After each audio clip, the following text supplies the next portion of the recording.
hapo majuzi kwamba wanawake wengi nchini hawajiheshimu.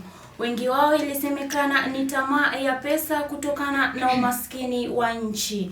Wengine ilisemekana ni damu ya usherati na wengine ni kama ni laana.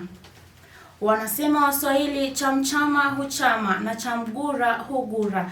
Hata mtu akiwa mwizi akahamia kwingine, tabia zake huwa ni zile zile.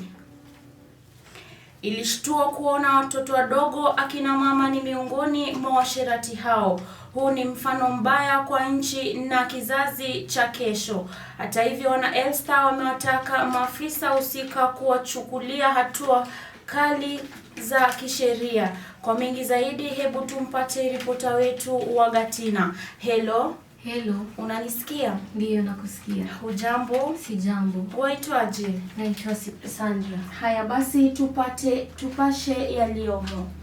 Ilisemekana kwamba kando na aibu iliyotokea dhidi ya wanawake hawa, pia madhara ya tamaa na usherati huo, wengi walitoka na zawadi za magonjwa kama vile ukimwi. Wengi ndoa zao zilisambaratika na hiyo kushikwa na msongamano wa mawazo. Hata hivyo, usione vyaelea ukajua vimeundwa.